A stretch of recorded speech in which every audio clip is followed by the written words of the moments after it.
the subject of Elon Musk, there's been all kinds of vandalism against Teslas and Tesla dealerships all over the country. You know, Las Vegas, Kansas City, Encinitas, Buffalo Grove, Littleton, Mass. I grew up right next to Littleton, Mass. Loveland, Colorado, Tigard, Oregon, all over the place. The other night, Donald Trump said these are domestic terrorists. Everybody laughed about it and scoffed at it.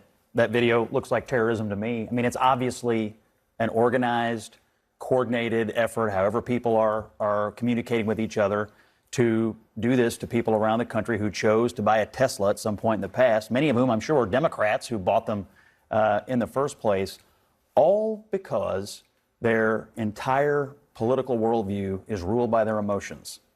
And that's the American left right now. It is one angry mob after another willing to take things into their own hands, up to and including keying, firebombing, and otherwise vandalizing cars and car dealerships and charging stations.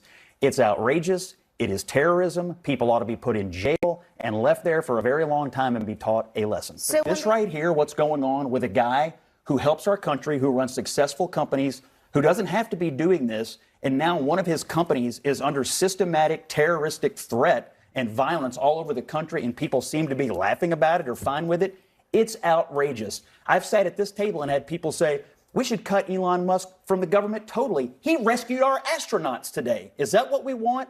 The treatment of this guy is outrageous. These people who are doing this need to be found, put in jail, and made an example of. That's my point. I'll make sure that I keep it short, but I am truly here for very selfish reasons. Starting with, on March 29th, it's my birthday. And all I want to see happen on my birthday is for Elon to be taken down. Yes. I mean, is it okay for an American company to just be hated, for people to want it to not do well? I think go back to point one. When you set a car on fire, you should go to jail. You're a criminal. Any car, I don't think we have to talk about it in any other context. Yeah. And all those cars have cameras in them, and those dealerships have cameras.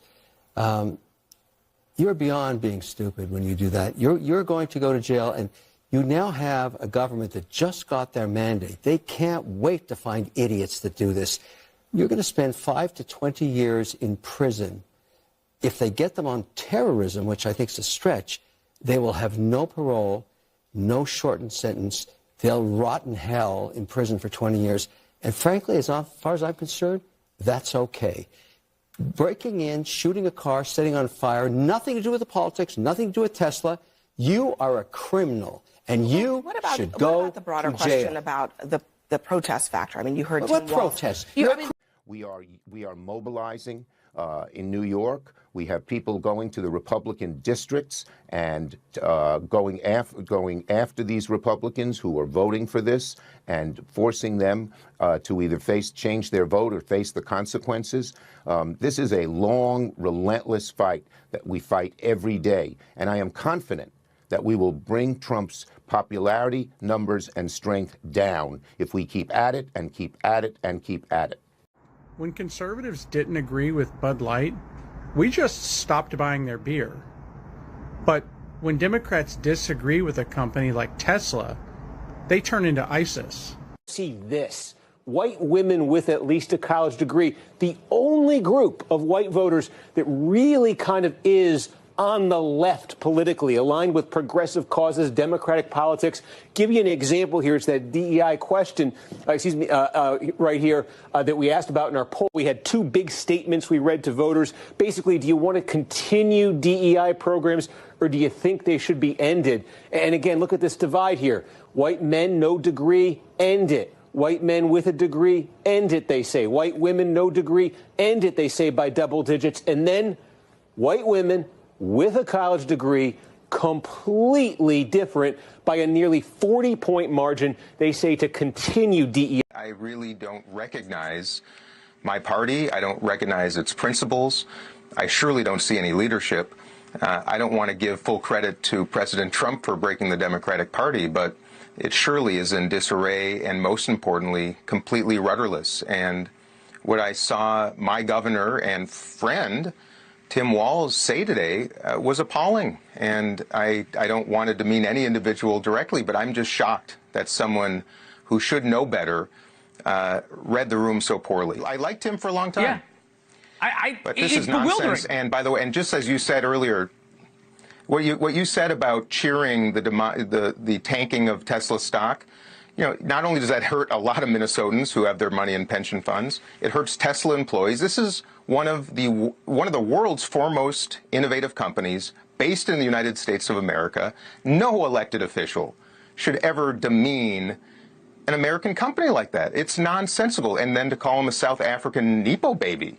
He's an American citizen for 20 years. He's built some of the most extraordinary companies in the world. And call him what you will. You can disagree with his initiative, Doja. But my goodness, for my party to be should be condemning it, should not be celebrating it. I'm really appalled right now and shocked. So Ukraine is building a $1.2 billion ski resort. That's happening. So in the midst of a war that the Ukrainians claim has left them unbelievably bankrupt. So much so that America not only has to give them hundreds of billions of dollars in military aid, $100+ billion in just direct financial assistance going directly to their government and their small businesses, and is now committed to another $800 billion in military assistance. They are building a $1.2 billion ski resort along their border with Poland. Like, sometimes I question if this is real life. The Houthis claim to have tried to attack the Harry S. Truman. Quite frankly, it's hard to tell because while we're executing precision strikes, they missed by over 100 miles. So I would just tell you their effectiveness, I would question anything that they claim in the press that they're doing or not doing. It's very hard to tell what they are just based on their level of incompetence that they've demonstrated so far. Sorry, the missile misfire? Yes, that's correct.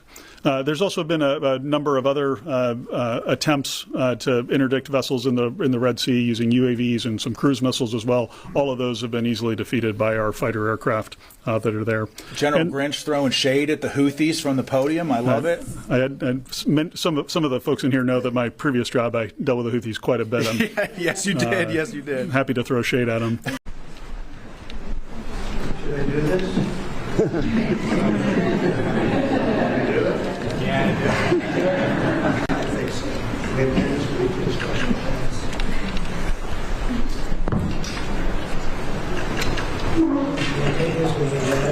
was very lucky. I signed another document that turned out to be very good for the country, and I said, let's use that same pen. I don't know, is anybody superstitious? Ron, are you superstitious?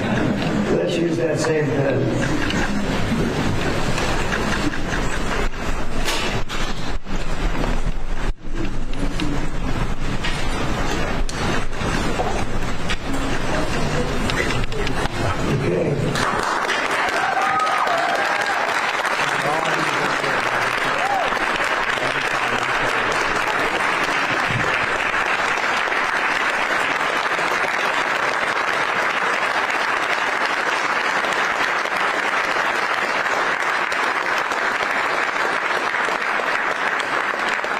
I can only speak for the United States, and I am a nationalist, and I'm proud of it. I love this country, and I want to help other countries, too. Look, I'm the one, if it wasn't for me, they wouldn't be talking peace in Ukraine and Russia, because they're not Americans being killed. They're Ukrainian soldiers and Russian soldiers, and I'm trying to make peace. And again, it has not that much to do other than we don't want to be paying billions. You know, Biden spent $350 billion on that war, got nothing for it.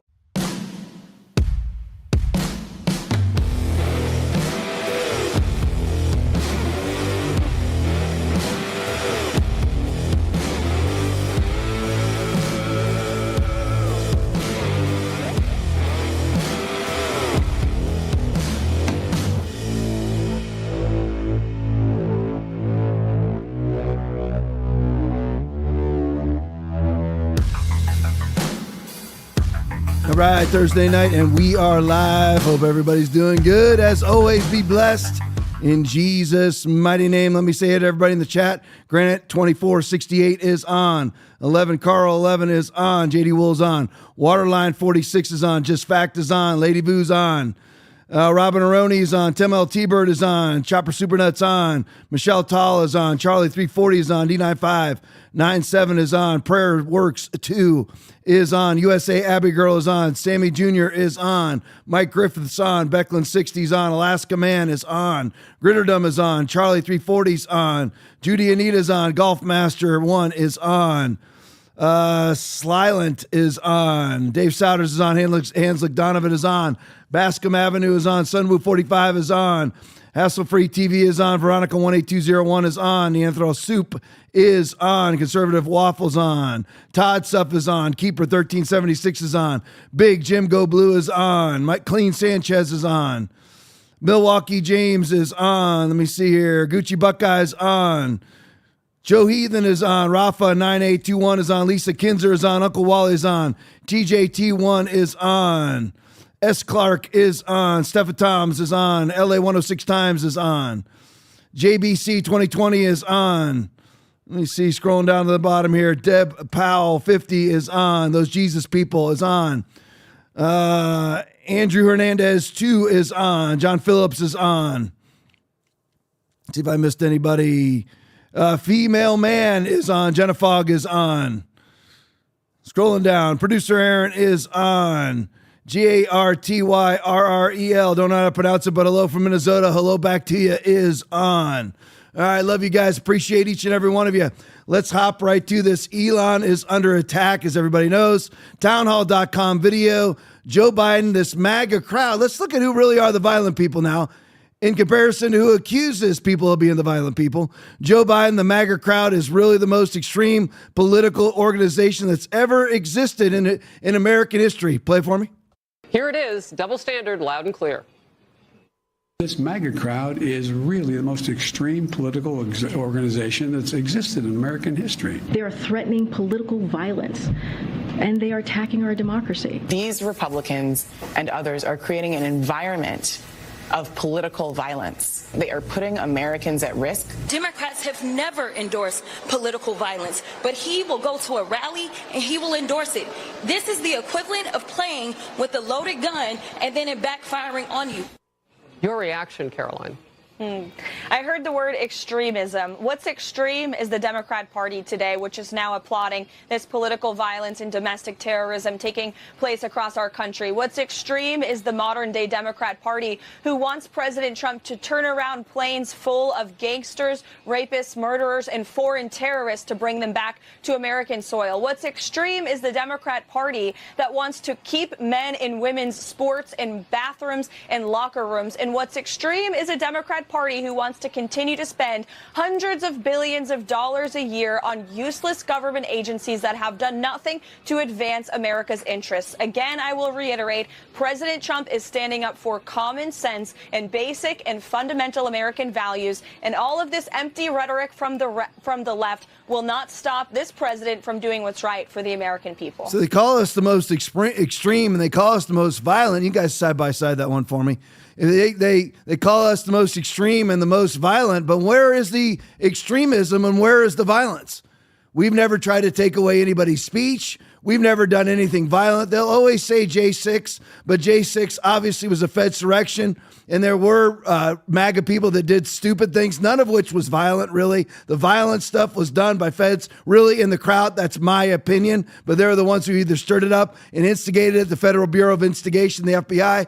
So that's, and if they have anything at all, that's what they'll point to. And that's why you never show up at these protests. You're like, Tom, don't you agree with protesting? I agree that you have the right to protest.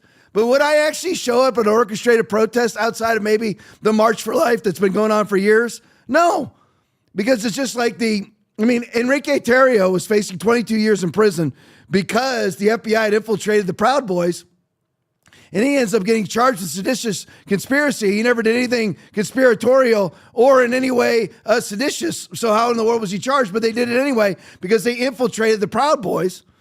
And he ended up being charged with a crime in a location he was not even at. So, I wouldn't even show up. And this is what they do, is it's a color revolution. It's exactly what they did to overthrow the duly elected government in 2014 in Ukraine. Basically, what they did was you had Jake Kirby stand there, Chris Senator, Chris Murphy from Connecticut, McCain, Lindsey Graham, Victoria Nuland, and all the rest of the usual actors that are there, instigating a revolution inside of Ukraine. How did they do it? Well, they knew there was going to be mass protests. Then they warned the government. They said, make sure that you aren't violent with those protesters. But then Victoria Nuland and Jake Sullivan, Lindsey Graham, Chris Murphy stirred up violence in the crowd so that The police that they warned not to be violent had to be violent with the violent people. And they used that as an excuse to overthrow a democratically elected government, saying that they were a violent government. They weren't democratic enough. This is the same thing that they're doing now. It really is the same thing. The same thing they did at 1/6. They did kind of a reverse, but that's what they did in 1/6. So the most violent, and then of course now we have to listen to it for the next 10 years. And it's a sad thing that some MAGA people did do some stupid things, not violent things, but they did some stupid things there. And so we have to listen to this now for the next decade of our lives. Let's just not show up to obvious insurrections, which it obviously was. You had Alex Jones out there with a bullhorn telling people, don't go to the Capitol. Whatever you do, don't go to the Capitol. People go there anyway. And then MAGA people take pictures of themselves sitting at Nancy Pelosi's desk and they walk through broken windows. Everybody should realize, you know what, if it's a broken window, I ought not to walk through it. I mean, really? Because how did it get broken? You ought not to walk through it. A crime occurred. All right, now they have juice on us, so to speak. But it was, one day for 2.5 hours. Now, we had months and months and months and billions of dollars and 30 murders during the George Floyd riots, and they never said a thing. And not one of them, there's no media outcry about the swatting going on. And some big names, and there's a lot of people being swatted that nobody knows because they are semi-big or big names, but they're not reporting it publicly, so nobody knows they're being swatted because they don't want to give any credence to it. They don't want even people to know that they respond, that they use the right address. But you see it whether it's Owen Schroyer. I mean, Alex Jones gets swatted so much that they actually drive by his house at night and he waves at them and they say it's all good. It's just another swatting thing. He's been swatted tens of thousands of times. So you had Owen Schroyer, Gunther Eagleman, Sean Ferris, numerous others. Everybody knows the names. Has anybody said a word about that? As the Democrats, basically an attempted murder.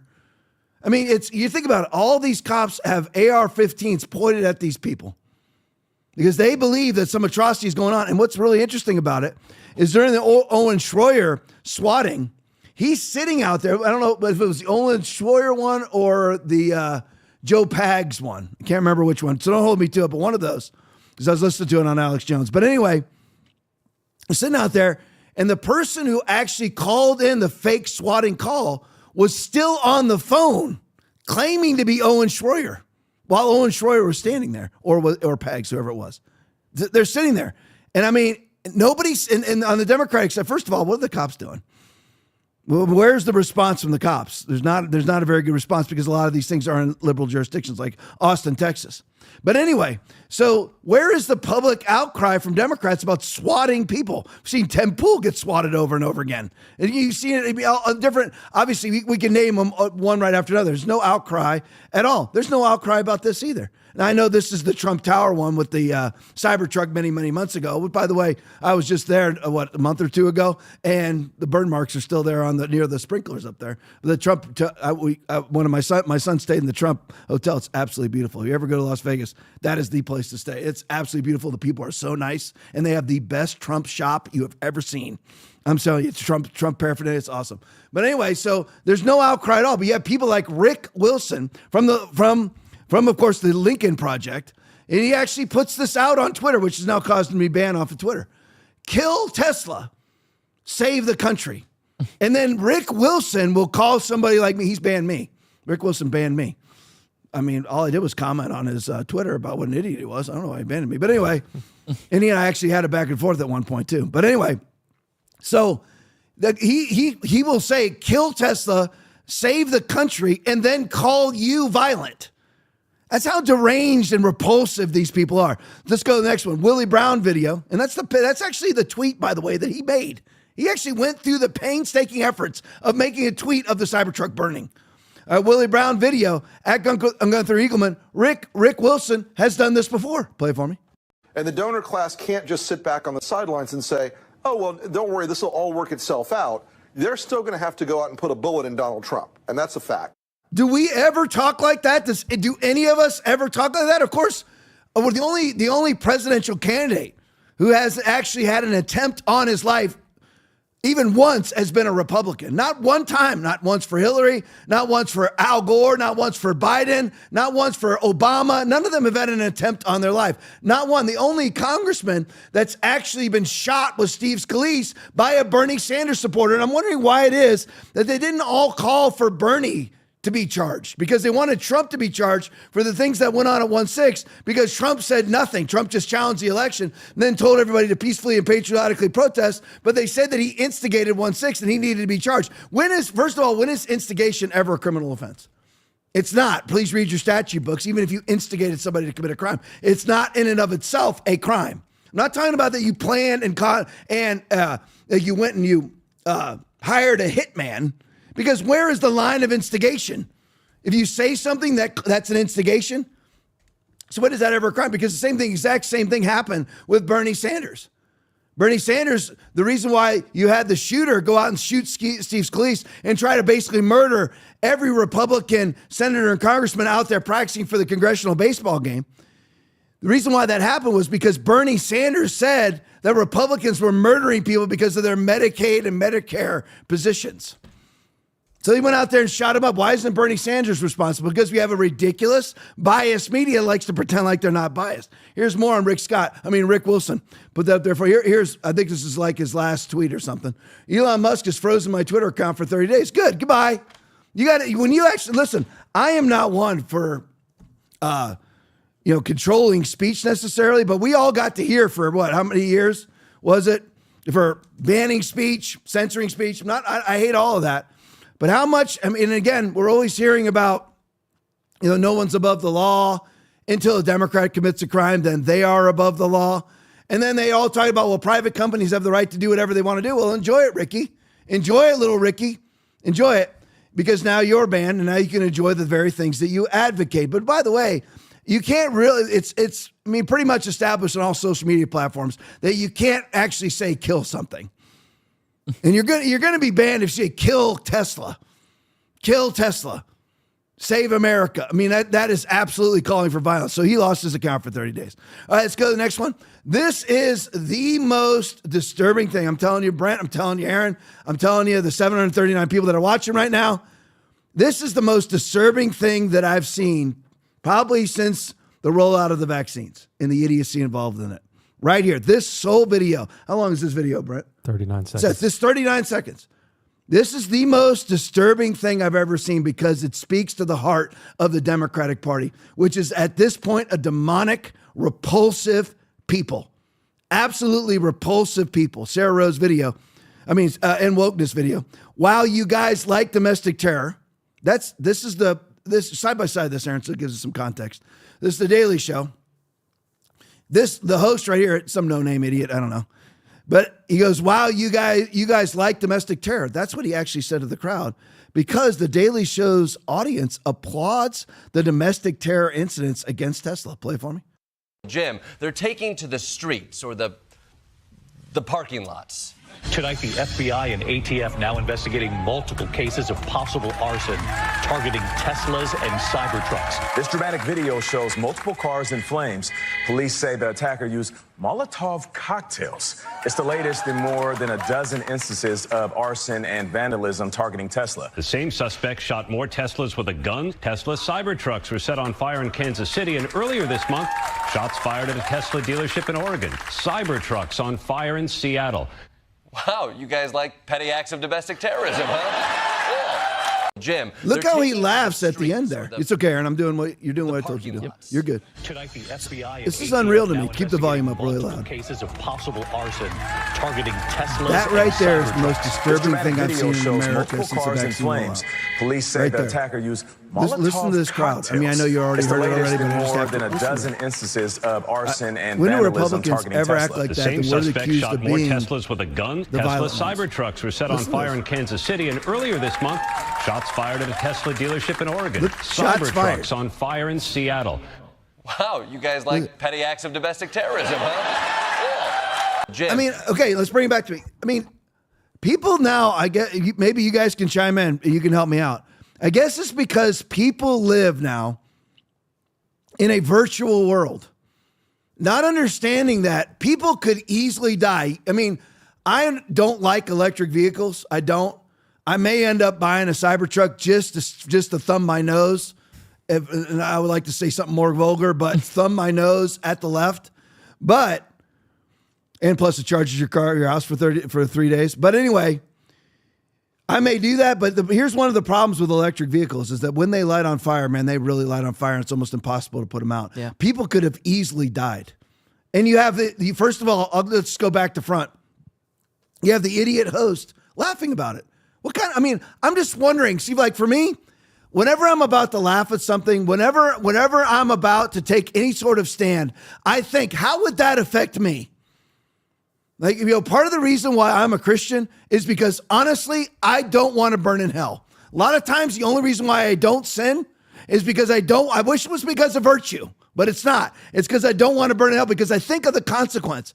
Do these people even think of the consequence if that was their property? If that was their property, or if it was their son or their daughter or their father or whoever, their brother, going to fight a fire where it's an electric car that's on fire, which are known to explode and kill the people that are putting out the fire. And you sit there, you're so devoid of attachment to reality that you applaud that. Listen, I can't stand Bill Gates, but I would never advocate for any of his property to be harmed. Yeah. Or himself, ever. And I would not clap. And I don't clap when people burn down or assault abortion clinics, even though that never happens anymore. The only places that are actually assaulted and burned to the ground are pro-life places. Because, of course, the left is the party of violence, which, by the way, nothing has ever changed. See, again, we need to all watch how we've been brainwashed. Because what they say to us all the time that they attribute to right wing has never been right wing, and it never will be right wing. They attach alt-right to Hitler, to Nazism. Nazi is a national socialist. Socialist is one step away from communist. How is that right wing? How is it right wing to do what Hitler did? Ban guns, ban speech, ban guns, ban speech, and do medical experiments on people. Who bans guns? The left. Who bans speech? The left. Who does medical experiments on human beings against their will? The left. Who does mass exterminations? The left. 40 plus million abortions per year. I mean, again, and people say alt-right like Hitler. How was Hitler right-wing at all? He wasn't right-wing at all. So again, the left has always been the violent ones. And they're the violent ones now. You think of their body count. Think about their body count. You think about all the years of COVID, whether, 2020 through 2025, really, because they're still doing it. They still have an agent. They still have COVID money going into California right now as part of their budget. So it's still going on. But you just think about all those years where nobody was dying of COVID, but the left was making sure that each and every one of those 5 years, they made sure that they butchered 40 million kids in the womb per year and then call us the party of violence. You have the trans people claiming to be victims of a trans genocide that doesn't exist. And the only people that are actually trying to commit genocide are trans people themselves on non-trans people. Every mass shooting, just about every one of these attacks on Tesla dealerships have been from trans people. So here's some more viral videos that have come out. And that was the most disturbing video that I've seen in 4 or 5 years right there. People would applaud that. Would applaud bullets being fired into a Tesla dealership. I thought they were all anti-gun. So here's a Sarah Rose video. Nasty swamp bleep liberal shoves his fingers in his unwiped blank to smear feces on a Tesla. Then we'll go right to the next one, guys, which is Tesla dash cam video. Tesla Model Y vandalized. Play them both for me. Do ba do ba do ba do ba do ba do ba do ba do. Do ba do boo do, a boo ba do boo boo ba do, a do ba do ba do, do ba do ba do.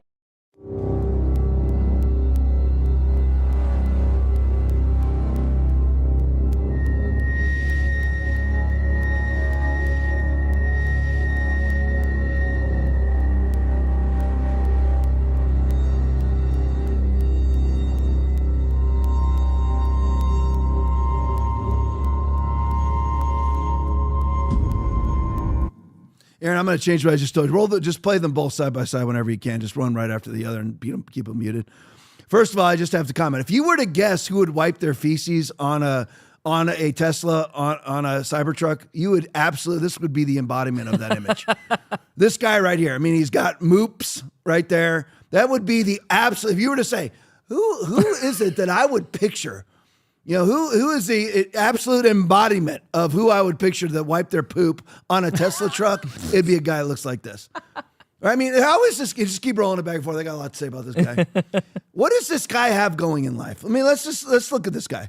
What does he have going in life? He obviously doesn't work. He has man boobs. He's fat. Okay, I mean, what does he have going in life? What is it that Elon has done to him? How is he victimized in any way, shape, or form? He's still able to walk around without working. He's still able to walk around fat. He's still able to walk around needing a man's ear. Credit Seinfeld or Bro. Or Bro. Yeah, that's Kramer.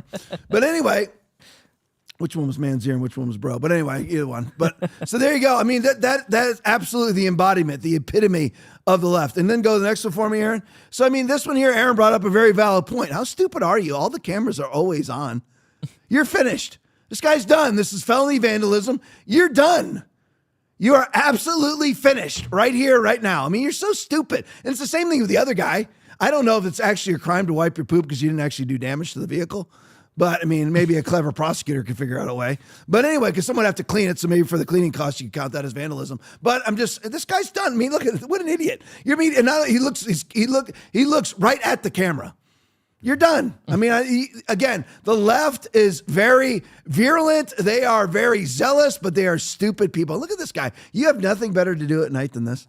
This is really what all you have to do in life is to hunt down Teslas and pop tires. That's really all that you have to do in life is that. All right, let's go to the next one. Pathetic left. All right, pick from Gateway Pundit Pam Bondi. Just in, Attorney General Pam Bondi announces severe federal charges. Why is federal such a big deal? Because if you go to the county jail and you get a 90-day sentence, you'll probably serve 12 days. You go to the feds and you get a 10-year sentence, you will serve 9 out of those 10 years minimum. Minimum. The feds don't play around. You take a plea bargain and you get 8 years, you serve 8 years. You don't take a plea bargain, say that they're offering you an 8-year stretch in comparison to a 12, and you fight it, you're getting the full 12. But even if you take the plea bargain and you take the 8, you're getting the full 8. That's how the feds work. And I don't like the feds. I'm just telling you that's how they work. I like the feds right now because they're controlled by Trump. Just in, Attorney General Pam Bondi announces severe federal charges against 3 Tesla arsonists. The days of committing crimes without consequences have ended. Just leave this up. Here's the article from The Gateway Pundit.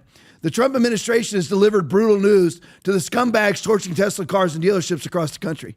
U.S. Attorney General Pam Bondi announced this afternoon that her office has charged 3 individuals with serious offenses. They have not released the names. Each one of the lowlifes used Molotov cocktails, and that's what was applauded on The Daily Show. I mean, how do you look? I mean, a lot of these people that were at that Daily Show, you're like, Tom, get on. You know me. If you watch this podcast, you already know me. I'm not getting over anything. Not getting over anything. It's like I've been on the same thing. How in the world could you be a Democrat right now? I've been on that for days now. I'm still on it. You're on The Daily Show. You're part of that live audience, studio audience. You probably have kids, and you applaud somebody throwing Molotov cocktails at somebody else's property. Again, it's the hypocrisy is unbelievable because you would never want anybody to enter into your home without permission, but you're all for people entering into the country without permission.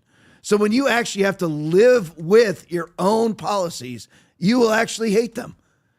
But we, lucky for liberals, we're never going to throw Molotov cocktails because we don't believe in that. We will defend ourselves only.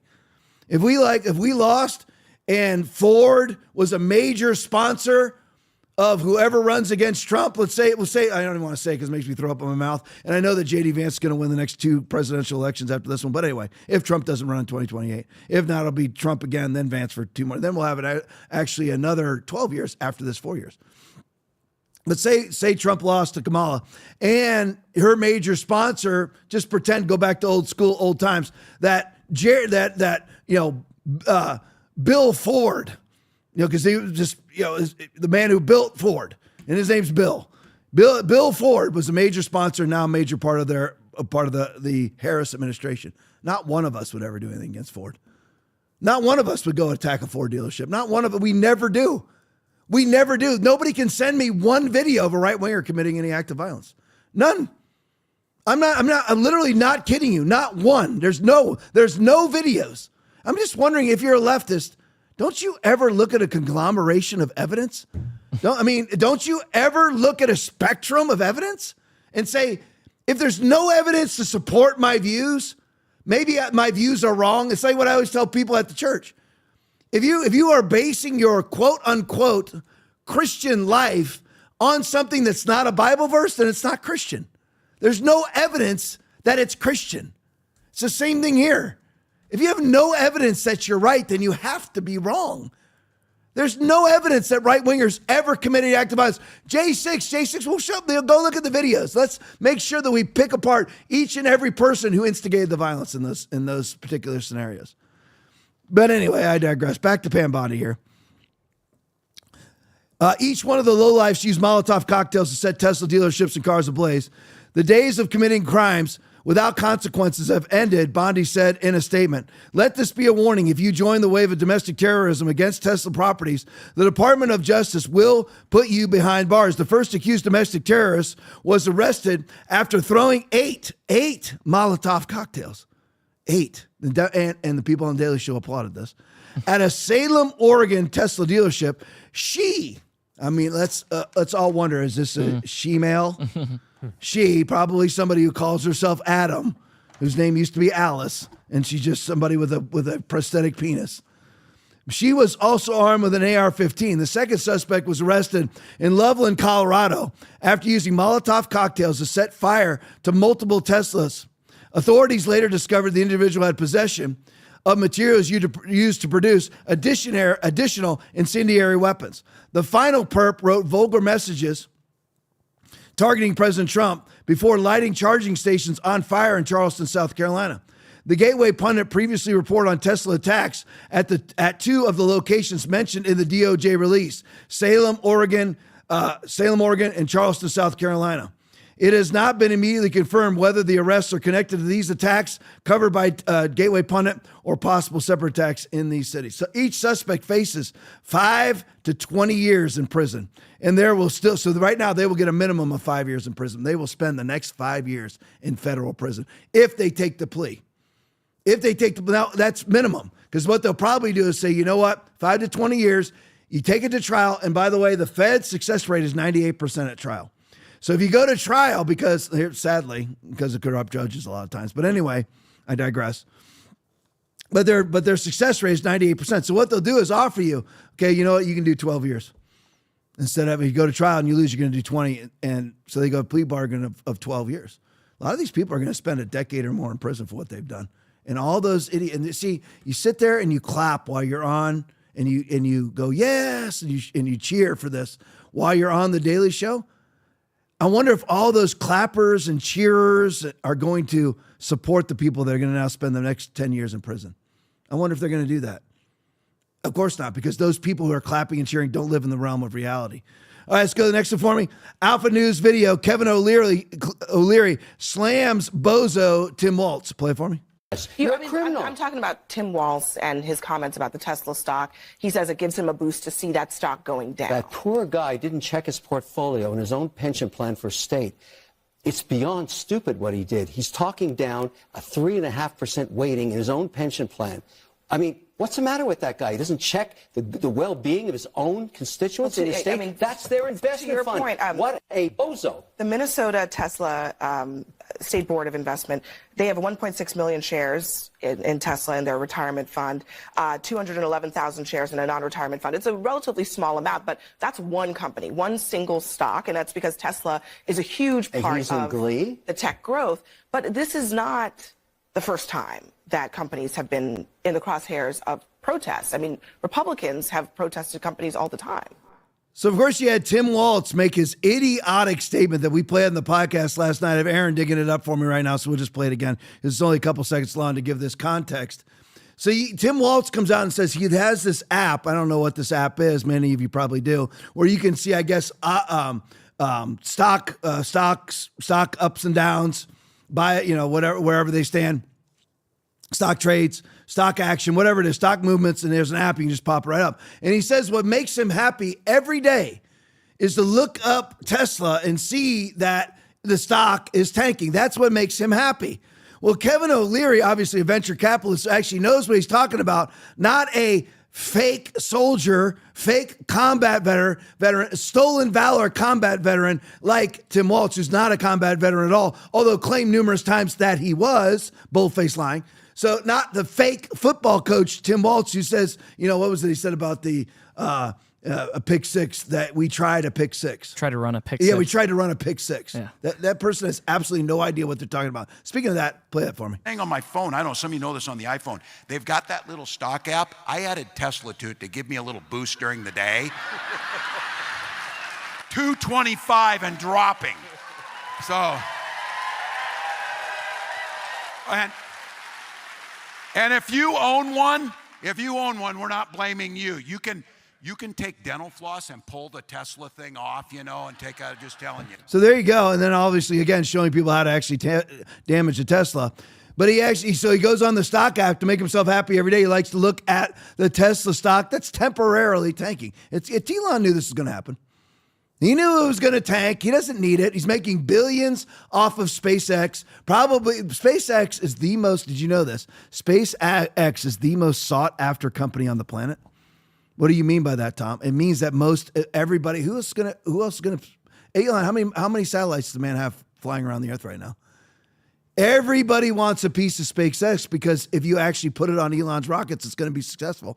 You can actually be rescued. And imagine being somebody who's rooting against the person who just rescued the 4 astronauts. Imagine that. Imagine rooting against that person. That's what you have to be a Democrat in 2025. Root against the person who just orchestrated the rescue of the astronauts stuck at the ISS. So Tim Walz, Tampon Tim, he loves to go on the stock app and watch the Tesla stock go down. Problem is, from Timcast News, from Tim Pool, they had, this is speaking of the state of Minnesota, of which Tampon Tim is the governor. They had $766 million in their pension fund get wiped out as Tesla stock declined, and he rooted for it. The pension fund in Minnesota's not a huge state. It's a big state geographically. It's not a big state in populace. $766 million loss in your pension fund is a big deal, and Tim Scott, the governor of that state, is rooting for it. They own 1.6 million shares of Tesla. Oh, there it is right there. So they own 1.6 million shares in Tesla. And he's rooting for the decline of the stock that partially funds the retirement fund in his own state. So stupid. That's what it means to be a Democrat in 2025. And it's fine when you're Tim Walz, because no matter what, he's the twice elected governor of that state. He's got a huge pension for the rest of his life. But what about everybody else who has Tesla stock and everybody else who's part of this retirement fund that are Democrats? How many people does Elon Musk employ at Tesla alone? Not counting Twitter, now X, not counting SpaceX. 80,000 people. How many of those are Democrats? Lots. It probably half or more, especially because everyone used to think that Tesla was going to save the world. I never bought into that, and I don't like electric cars, but I'm just telling you. But imagine being so devoid of a sense of reality, so devoid of reality itself, that you make a proclamation. I love looking on my stock app every day and watching Tesla stock decline, even though it's costing the people in my state their retirement money, even though it's costing the people in my state their own stock investment money. Imagine that. Imagine being absolutely so out of touch with reality. And like Kevin O'Leary said, before you make that statement, wouldn't you actually look at what your state is invested in? But there's so much corruption. I don't have time to get into it right now, but the most corrupt COVID state in the United States who abuse the COVID money the most is Tampon Tim Walz, which I don't have time to get into right now. I wish I did, but I don't. Speaking of that, let's do a little vaccine thing here. Edward Dowd tweet, the taboo subject. I like to keep on infusing or pun intended, injecting the little vaccine stuff in every now and then because everyone's kind of forgetting about it. And I know probably not the 838 that are watching right now, not to mention those that are watching on the Christian Television Network, but a lot of people are forgetting we're in a euphoric state with Trump. And by the way, let's just enjoy it. Nothing wrong with that. You have me to bring you down. But but the truth is that there's a couple little things in here I want to point out. Truth is that billions of people took this injection. Edward Dowd, former BlackRock executive and statistical genius. The taboo subject, persistent excess mortality, has not stopped. Everyone thinks it stopped because it hasn't touched them. It has touched a lot of people. You're like, Tom, what are you talking about? If you have excess mortality of 36 million people, that's globally since the vaccine rollout. There was no excess mortality at all prior to the vaccines. None. United States, we have very easily, it's like 1.2, but I'm just going to make it for easy conversation. 1 million people die per year in the United States of quote unquote, bottom line, 1 million people die in the United States per year. Everybody good, right? That's of homicides, car crashes, disease. What was the excess deaths in the United States in 2020? 0. There was none. We had 1.2 million people die, as usual. That's what we always have. Every single year. You can check it right now. 2024, 1 to 1.2 million Americans died. That's just the way that it is. No excess death at all. Then in 2021, the excess deaths started to mount all throughout the globe right after the vaccine rollout. If you go with Society of Actuaries, and Aaron and I have showed these slides over and over and over again on the podcast, of all the different countries, of where their excess deaths were pre-vaccine and post-vaccine, and there was no excess deaths during 2020, during the most virulent variant time. None. The alpha variant of COVID-19. No excess deaths during the most virulent variant breakout. None. Most people died of the Omicron variant, the least virulent variant. In other words, the least serious variant. Most people died of that one. More people died of Omicron. If you take Australia, more people died of Omicron than Alpha and Delta combined. Alpha, the most virulent. Delta, the second most virulent. More people died of Omicron, which was nothing more than a runny nose and a scratchy throat. More people died of that because they have no immune system. They have a condition called VAIDS. Nobody's talking about it because not everybody who's vaccinated has it. It affects people in different ways, and it affects people on a different timeline. And some people it didn't affect at all because the nanolipid particle amount in each vaccine was different because it was a DOD operation and nobody was monitoring the nanolipid counts in each vial. So you had some people got injected 4 times and they got very lucky because it had a very low nanolipid particle count in it.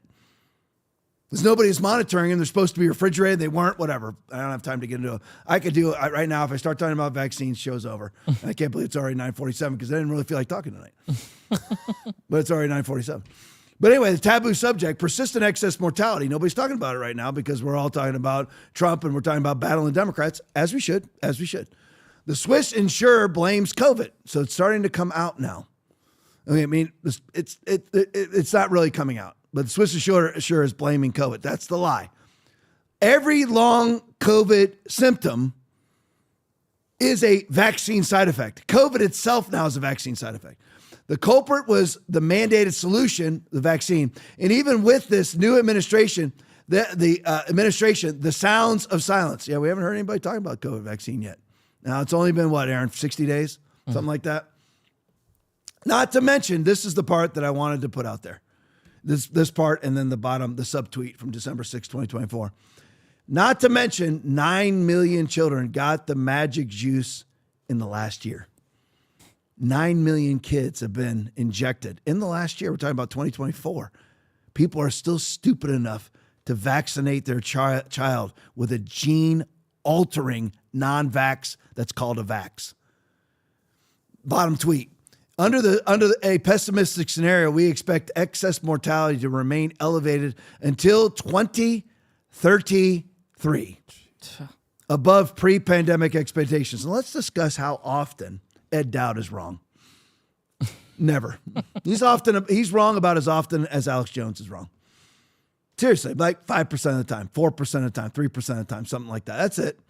95, 96, 97, 99% right rate, 99% correct rate. He's right. And that's why. Why is it going to go till 2023? Because it's not going to just instantly kill people. It's causing your body, and again, I can't get too much into it or the show's over, but it's causing people, they're altered cells to produce S-spike proteins, causing a myriad of diseases and the inability of the body to fight off disease. When you have 36 million people die of something, that is a 1 in 200 year event. It's way above that, actually. If you look at the death count in World War II, if you look at how many people died both of COVID and the solutions to COVID, of course, the cure was far worse than the disease itself. It is beyond a 1 in 200 year event, but nobody pays any attention to it because we have 8 billion people on this earth. And when only 36 million extra people die, and those are people with life insurance, so there's actually 5, 6, 7 times that many have actually died. But even if you do that, if you have 200 million people die, excess deaths, is it really even noticeable in a globe that has 8 billion people, when each billion is 1,000 millions, and you have 200 million people die? No, but it's still a massive, I mean, you're talking about the Holocaust was 6 million Jews, the millions, hundreds of millions that died or were casualties in World War II. Look at what the COVID vaccine has done. Amazing. All right, let's go to the next thing. Eric Doherty video. I have to show you this. It's Ron DeSantis talking. And it's to me, it was a riveting video because I don't think in terms like this a lot. I should. I say it, but I don't think in these terms a lot. But anyway, Eric Doherty video. Florida Governor Ron DeSantis just called out Republicans in Congress. Play it for me. So much of the modern Congress is just performative. It's just political theater. It's not substantive. They're not engaged in the business of accomplishment. It's all about putting on a show to be able to get returned to office and stay there for as long as possible. It's one of the reasons why I think we need term limits for members of Congress, which I think would be really good. But it just needs to be, because it's just like, you turn on cable news and you got these guys jabbing. It's like, what have you done? Okay, I know you like to jab. I know you like to talk. What have you actually done? You've been in now so President Trump's only been in for 60 days, a little bit more than that. Congress was in almost 2 weeks, 3 weeks before that. So since January 3rd, what have they done? How many weeks have they had off for fundraising and junkets and all this other stuff? And why aren't they really attuned to what needs to be done to deliver support for the president's agenda, but just as importantly, solidifying these changes so that it is actually in law? And don't say it can't be done. Biden, they only had 50 senators when he came in. They had a very narrow majority in the House. Did that stop them from doing all this stuff? They did a lot of bad legislation, but they did it. They got it done. You look in the 90s, Republicans of Congress, I mean, when Clinton was president, they passed very tough immigration laws back then. It's popular. And so I don't even see an effort really to push this forward. And the thing is when you have a new president come in, you have a certain period of time where you have a lot of momentum, right? Just political physics, naturally, the momentum for the first 100 days is going to be greater than the momentum 2 years later. That's just the way politics works. And what I just see is I don't see them really in Congress working to seize the moment. And to understand that this is different, that we actually have a chance to really make serious changes. I see the president doing things that are really, really transformative, but I don't see the same energy from Congress. And so the answer is almost anything the president is currently doing could be undone. Now, these guys build the border wall. That's hard to undo because you have to tear. That's one of the reasons why I support it. It's easy to stop building it. When Biden came in, he stopped all the construction. He left the fence there. He tried to sell the fence, right before he left office, and that was stopped, thankfully. But stuff that's done by executive can be done. And, just the flip side is like Biden passed things through the Senate with the so-called reconciliation with 50 votes, Inflation Reduction Act, all these things, trillions of dollars of waste. The Congress now, we have 53 Republicans. We could repeal all of Biden's spending policies in the upcoming reconciliation, and yet they're not even proposing to do all that. So, look, it's just, it is what it is. And so, we just got to hope that these guys on the administrative side are able to get as much done as possible. And maybe that creates enough momentum where no one in the future would want to reel it in. And I do think the Democrats privately admit that Biden's open border was one of the key factors. It's just so true. I mean, you think about it, since Trump has taken office, where are the congressmen? I mean, have anybody asked this? I mean, they sit there and they go, they jump on the Trump train. Look at all this waste, fraud, and abuse. And I even heard one of them recently say, we didn't even know this was going on. That was Mike Johnson. How would you not know this was going on? You're signing the appropriation bills. Yeah. You're signing the omnibus, the minibus, and the CRs. How do you not know this is going on?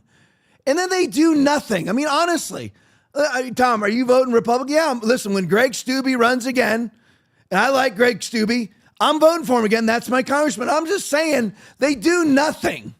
I don't know if Steube does anything or not. I'm just saying they don't do anything. I mean, he used a great example here. Talk about reconciliation in the Senate where you can actually don't have to have a supermajority.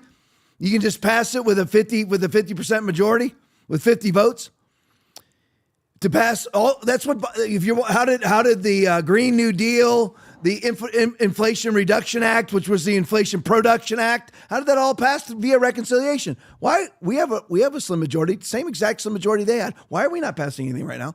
Anybody ask this? Why did we just pass a CR that is the exact same spending as the Biden administration? Why is that? That's why Chuck Schumer voted for it. Where is all the sort of revolutionary activity in the Congress right now? Why isn't there any? Because a lot of them are simply gelding men that are secretly very jealous of Donald Trump. But when he's actually in charge, they jump on board because they know that it's politically advantageous to do so. But they're really just Democrats in disguise. See, you're like, well, how dare DeSantis say that? Because DeSantis actually does stuff. I live here. He's the greatest governor there's ever been in the state of Florida. In my opinion, the greatest governor in the history of the United States, if you look at what he's done for the state of Florida. You look at compare our natural disasters with California, shall we? We actually have all of our emergency services are actually ready. You ever notice how our state never burns to the ground? Aaron, have you noticed that? Brent, have you noticed that? Brent has lived here as long as Aaron and I have. But you ever notice that, how our state doesn't burn to the ground? Because you know what actually happens when you screw a fire hose into a hydrant here in the state of Florida? You know what actually comes out? Water. When you have a hurricane coming in, Ron DeSantis stages everything pre-hurricane. Mm-hmm. We are never short of anything. You can get all your generators. We're never short. All the shelters are set up. It's done. And then right when the hurricane passes, he's on top of it. Right now. And he's asking, why in the world is Congress not allowed? Where's all the activity in Congress right now? Where is it to buttress what Trump is doing? Why are they not trying to... remember, the ultimate example, where they just had a bill that went through the Senate to make permanent the Elon Musk Doge cuts. More than half, it was at least half or more than half of the Republicans voted against it, making the Doge cuts permanent, what they call codifying them. Why would you, one of them was, I'm trying to think of, the various names on there now. I can't remember. I could think of them if I sat here for a minute, but that'd be awkward silence. Charles Grassley. Why would Charles Grassley vote against codifying those cuts? Why? There's numerous others I could name. Of course, the Lindsey Grahams and the McConnells, the Murkowskis, the Collins, all of those. I know all those, but there's many others that if I had the list in front of me, that would bother you. Now, all the great senators voted to codify them, but many of the Republicans did not. Both in the state of Florida did. But I'm just saying, and Ron DeSantis nominated Ashley Moody as who took Mark Rubio's spot. But anyway, you just have to ask yourself, who are these people and why do they never do anything to support us? And why do we continue to vote for them? But anyway, let's go on. We'll talk about that all night too. All right, Riley Gaines video. Another day another boy dominating in girls' sports. Here is a boy with either a taped up penis or a swinging penis defeating a bunch of, either one, defeating a bunch of girls in a race. And this is like a sprint by over 7 seconds. I mean, imagine winning a sprint by 1,001, 1,002, 1,003, 1,004, 1,005, 1,006, 1,007. And nobody thinks that it's an unfair advantage for a boy to be racing girls. Play for me, Brent.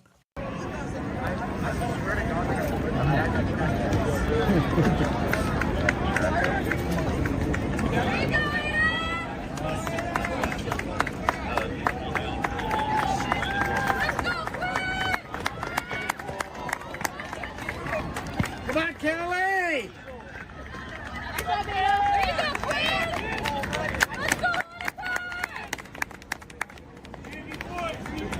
My biggest beef is not even with the transgender moron in the race, who's an obvious man.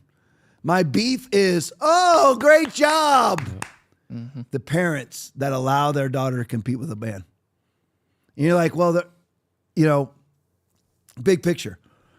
Well, I want my daughter to be able to compete. By allowing her to compete, you're destroying the future of the sport. So because eventually what's going to happen is you're allowing your daughter to compete and feeling virtuous about yourself, feeling good about yourself because you're open-minded and compassionate and you're not committing a transgender genocide that doesn't exist. But you're destroying the future. Well, I want my daughter to be able to compete for scholarships, so I have to let her compete in these events. Well, what scholarships? Are there going to be scholarships when eventually the only people that, if you're a college track coach, who are you going to recruit now? Because maybe you've got $1 million a year job as a college, maybe major college, maybe LSU or something. You have a very high paying job as the LSU track coach. Who are you going to recruit? The girls who are going to lose to the men, or are you going to end up recruiting the taped up penis men? So you're actually, by allowing your daughter to participate in the sport because you want her to be a part of the sport, are actually destroying the future of the sport that could potentially give rewards to your daughter.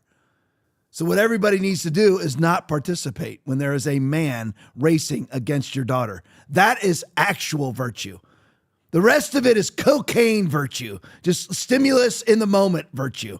Actual virtue is to say, you know what, my daughter is not going to compete. And you make it a public too. Right at the start, everybody just doesn't take off. That's what you actually do. All right, let's go into some Doge stuff here. This was a great thread. This is really kind of wonky tonight, and not super exciting, but to me, I like it all.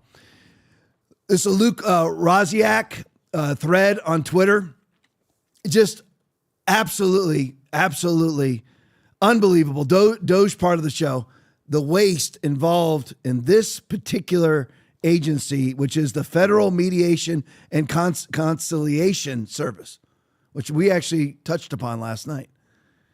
Get this now. Luke, this Doge section of the show here, because this is one of the 7 agencies that Donald Trump just cut outside of the Department of Education. Several federal agencies. One of the 7 federal agencies shuttered by Doge on Friday is the most Doge-able agency of all time. FMCS, before the pandemic, had a 9-story K Street Tower, 9 stories for 60 people. 1 story is 60 people.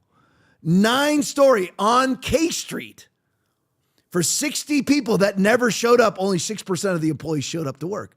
But they had a 9-story tower that you and I are paying for every single day. Its halls were lined with oil paintings of the employees. Wow. Can you imagine this, Brent? If you came into Foundation Church and there's an oil painting of me, oil painting of Travis, oil painting of Aaron. These guys Can you really imagine love that? I'm just naming people that are on the staff here. Oil painting of Hope, oil painting of Heather. They had oil paintings lining the walls of themselves. Wow. Its halls were lined with oil paintings of those employees and other art purchased from the boss's wife at your expense. Yeah. And again, I'm gonna make this easy. It's FMCS, which is hard enough to say in and of itself, but that's Federal Mediation and Conciliation Service that you and I pay tens of millions of dollars to run every year. Trump just cut it. Go to the next one for me. These are all Luke, so I don't have to keep saying it, Luke Rosiak tweets. It used its office tower as a luxury lounge for employees. This is the government. And as a Democrat, you want to keep this going. Chuck Schumer is advocating to keep this going. AOC, Ilhan Omar, Nancy Pelosi, the DNC, The View, MSNBC, CNN, CBS, ABC, NBC are all advocating for this to continue on, because that's what it means to be a Democrat in 2025. They advocate for this. It used its office tower as a luxury lounge for employees with an in-house gym, smoking lounge, and an in-office showers. It listed its top employee as being a 6-year-long business trip to D.C. It listed its top employee as being on a 6-year-long business trip to D.C. So he'd have his rent and all meals paid for just for showing up to work. They said that his top employee was on a business trip, so he got per diem per day to pay for his trip, to pay for his wife. Because what he did was lived outside of D.C. so that he would qualify for a per diem every time he drove into work, so that his lunch, his breakfast, lunch, and dinner were paid for by you and I. Oh my gosh. Feel free to laugh. 6 years. 6 years. 6 straight years of every single meal paid for by Brent and by you. FMCS seemed quite clearly to exist for the benefit of those on its payroll and not much else. One employee told me, Luke Rosiak, let me give you the honest truth. A lot of FMCS employees don't do a heck of a lot, including myself. This is what we pay for, and the Democrats are advocating to keep. Personally, the reason that I've stayed is that I just don't feel like working that hard. Plus, the location on K Street is great. Plus, we all have these oversized offices with windows. Plus, management doesn't seem to care if we stay out at lunch a long time. Can you blame me? Recreation or reception fund. Top FMCS official George Cohen used a recreation and reception fund to order champagne and $200 coasters for his office that you and I paid for, and the Democratic parties are advocating for the government to keep spending money on $200 coasters. If you're a Democrat right now, you are in favor of continuing to spend taxpayer dollars on $200 coasters. Go to the next one for me. Brent, I don't know when this ends, so just tell me when it ends. Okay. It steered $1,500 a day, $1,500 a day contracts to friends. Is that not felonious corruption? Yes, it is. Yeah. And jobs to relatives, also nepotism and corruption. Its employees unblocked abuse protections, get this, Aaron, on their purchase cards and used them to spend $18,000 at a jewelry store, their wife's cell phone, and cable at their vacation home. All of which you paid for. And the Democrats want you to continue to pay for. Remember, Aaron, find me which side are you on? Okay. Remember now, which is it? Whose side are you on or which side are you on? Which. Whatever. Is it who? Which. It is which, okay. Which. Yep. Brent's got it memorized. Yes. He loves that song. He loves it. We're all going to be singing it now on the way home. I know. Right. Thank you for that. That when you hear the Democrats saying, which side are you on? They're on the side of taxpayer dollars funding this every single day. That's what it means to be a Democrat in 2025. I hope this isn't boring for you all, but it's entertaining for me. When Charles Burton from FMCS, when Charles Burton retired from FMCS, he incorporated an LLC to which another FMCS employee paid $85,000 using his government card, his purchase card, listing it as call center service, even though the company had neither a website nor a working phone. So someone just got to keep the $85,000. When an accountant, Carol Booth, blew the whistle on financial abuses to the General Services Administration, many of you have heard of the GSA, which managers purchase cards and contracting, Cohen forced her to send an email which he wrote under her name, rescinding her statement. Like something out of The Office, the employees spent an inordinate amount of time and money congratulating one another for being employed there and engaging in work that really amounted to pampering themselves. Look at all the work that we've done having these oil paintings of ourselves painted. One purchase was $30,000 on trinkets, making employees anniversaries. The agency's office was absurdly oversized, but it refused to move. It hired a consultant for a hallway improvement project. I may not be able to go any further. That sounds so fake. I may not be able to go any further. You hired a consultant to improve a hallway. Is that not the government? I told you. Everything in this life, everything in this government is a way for Democrats to enrich themselves.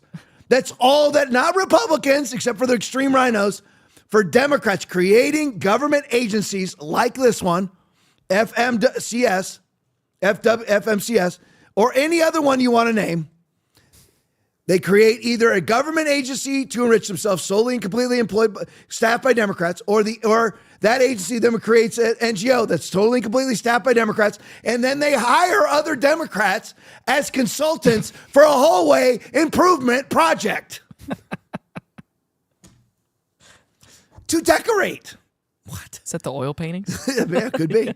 It had an in-house gym for employees and purchased $1,000 TV for the gym, $3,000, almost $4,000 ice maker, and a $560 stereo. Go to the next one for me. Oh, again, if you're a Democrat, is it what side are you on? Play it for me. Which side are you on? Which side are you on? Tell me. Which side are you on? Which side are you on? We'll fight against George. We'll fight Elon Musk. No Elon's kept within our walls. We'll fight from dawn to dusk. Oh, which side are you on? Which side are you on? We'll fight against Doge. We'll fight. Sing it with me, Aaron. We'll fight Elon Musk. Oh, which side are you on? I want to know now. This is the side the Democrats are on. They're singing that. They're actually singing that song to stop the person who wants to stop spending money on this. The Federal Mediation and Conciliation Services exist to offer voluntary mediation between unions and management. What? But many arbiters do this. Its real purpose was simply to pay employees, pay Democrats, who constantly billed for travel to luxury destinations to raise awareness of its own existence. This should be a TV show. It really should. This is The Office. Yeah. Think about what I just said. There's already plenty of private arbiters that can do this job, but they created the FMCS so that Democrats could have high-paying jobs and then donate to other Democrats and form NGOs so that they could staff more Democrats at the NGO. But many arbiters do this. Its real purpose was simply to pay employees who constantly billed for travel to luxury destinations to raise awareness about their own existence. Many of the agency's top employees lived outside of the typical Washington, D.C. commuting area and only stopped in the area occasionally. In an era before telework was routine, its CFO, Frank Leonard, would come to the office twice a week but leave by 2 o'clock. That's the CFO, Chief Financial Officer. The agency had inexplicably an office in Honolulu. Is that where they traveled to raise awareness about their own existence? It funded constant travel of its employees to exotic locales on the pretext that it was drumming up business for the federal agency, an admission that there was little demand for the agency's existence. In 1 month, Beck traveled to Italy and Switzerland. You're paying for all of this. Remember, which side are you on? If you're a Democrat, you're on the side of keeping taxpayer dollars going to this agency. In 1 month, Beck traveled to Italy and Switzerland, where she conducted a business meeting over video chat. Then she went to Tunisia. So she travels out of the country to conduct a video chat meeting that she could have done in D.C., but she made sure she traveled to Italy and do it. And it does the video. She travels to Italy to conduct a video chat, then travels to Switzerland to conduct a video chat, all at taxpayer expense. And if you're a Democrat, you want this to continue. Which side are you on? Then she went to Tunisia and an island off the coast of Georgia. She flew first class and forced the agency to reimburse her for mileage when she drove to her vacation home in Maine. So when she drove her own car to her own vacation in Maine, you and I paid for her gas. The agency has hired 3 full-time media relations staffers, none of whom would speak to me. Obviously, almost certainly one of the only reporters to ever call. Go to the next one for me. Just for the background. Oh, yeah, it's great. I mean, again, if you're a Democrat, you are in favor of continuing to spend taxpayer dollars on this insanity. You know what? Let's go do it. Back it up 10 seconds. Go do it again.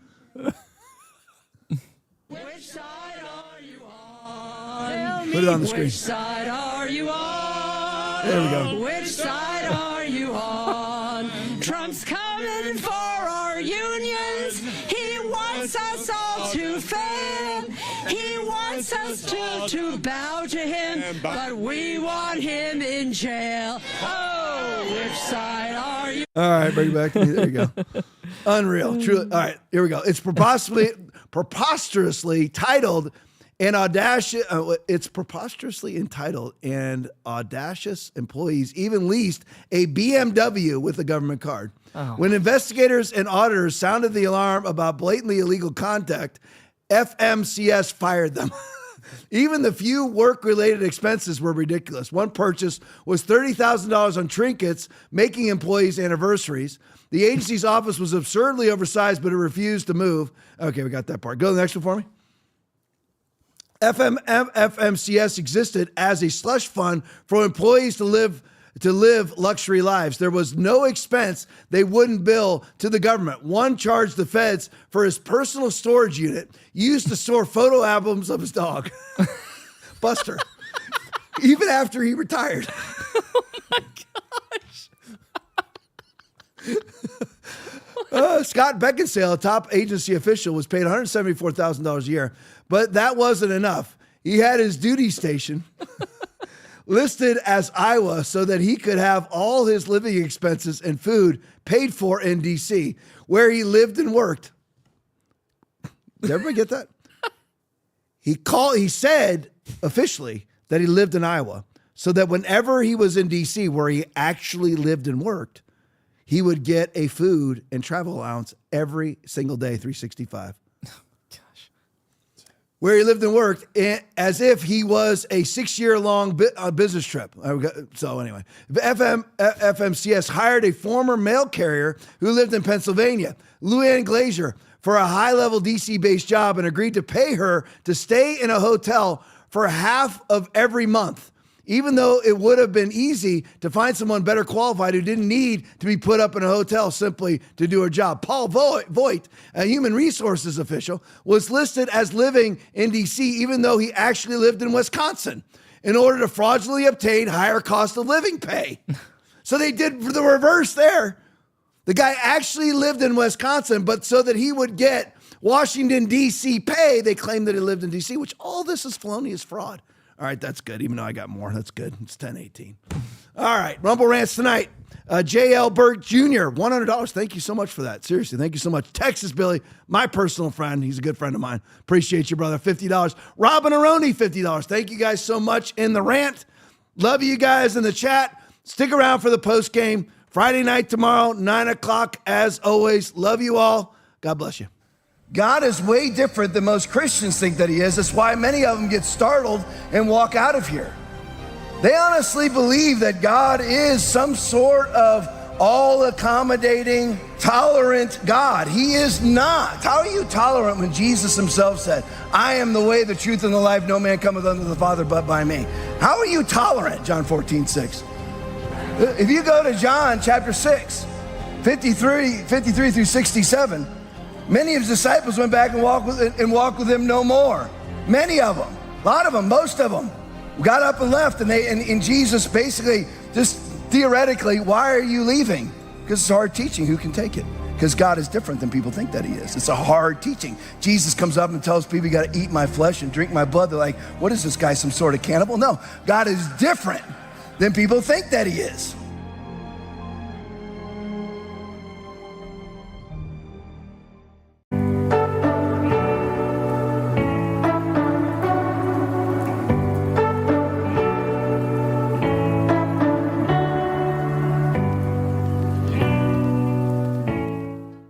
Thank you for watching the Tom Laipply podcast. We appreciate your support. As a special thank you, when you donate $25 or more, you'll receive a free TLP mug. Sip your favorite beverage while enjoying all the insights from our episodes. Your support helps us keep bringing you current events from around the globe. Donate now to claim your mug. You would be okay with restricting freedom of speech if that were voted on by the masses? If the masses want it, absolutely. If the multiple of people want something from both sides, typically that's what everyone says should happen. No. Can you give me an example? The First Amendment. You don't get to vote on a fundamental human right. We chose the rights. We can choose to get rid of them. Well, I guess that's a very different worldview. I mean, historically, just the unbelievable risk of violence associated with centralizing the power and who determines speech and what's permissible. Can you point me to any single country that has restricted freedom of speech that has done better? I simply ask you for the source. Okay. Can you give me the source Nazi on that? Germany, Soviet Russia, Castro, Che Guevara regimes, current UK, Canada, Maoist China. Need I go on? There are plenty of examples where it doesn't work. You're absolutely right. I don't disagree with that at all. Can you point me to any example where it has? You asked me for sources. One country that has better net results for human freedom and human rights by restricting speech. You know, I'm honestly going to say we're not there yet. If you enjoyed that, then make sure to follow for daily debate content.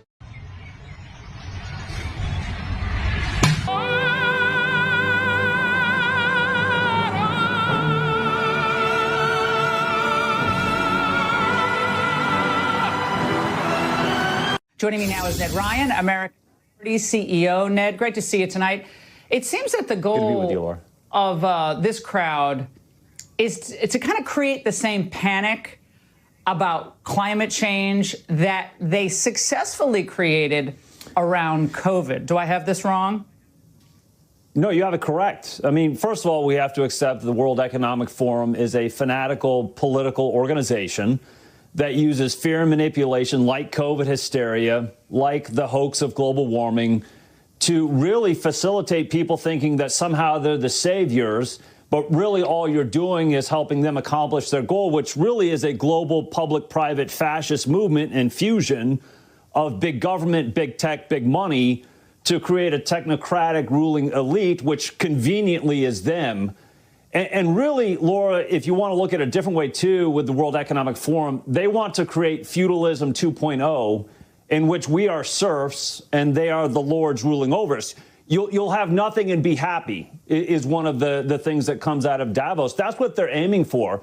They're aiming for feudalism in which we are serfs and we should be happy that they are ruling over us. Most people in this country voted for Trump. It's a lie. The slim majority of voters. Shamefully, there were very few voters who showed up, but stop that bullshit.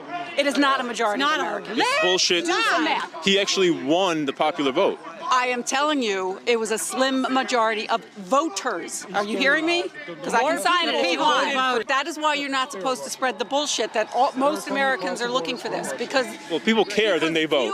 Because too few people voted. That's a disgrace. If people care about issues, then they vote. Yeah, well, if you want to... So the ones who cared voted for Trump to eliminate waste, fraud, and abuse in government. Because lots of voters were purged from voter rolls before the election. This sounds familiar to me. It sounds like election denial. Is that what you guys are doing? Just stop. I'm just because I thought we weren't supposed to do that. Just stop. Yeah, you just told me that. You just said this, right? You know, the damage that is being done by the narcissist in that building, the people who believe his bullshit. I know gaslighting when I see it and when I hear it, so just stop. Okay. Stop. You don't have to talk to me. I'm actually on my way over here. So. Last thing I want to say is that I study memes. And the most obvious meme nobody's talking about is Elon's black hat. And he thinks of himself as this black hat hacker that's broken into the government and socially engineered his way into the treasury. And he's going to abscond with all the data. It's an obvious data heist. But he believes he's living a meme. And so we need to be very clear about what our demands are, about what our bright lines are, and that we're not going to stop until Tesla is done with Musk. Thank you. Thank you, Professor Donovan. You're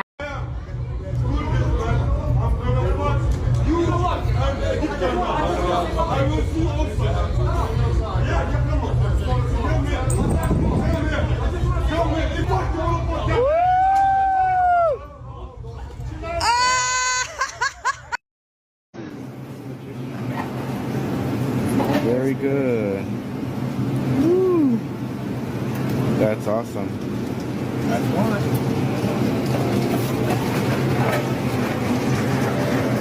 Very cool. Yeah.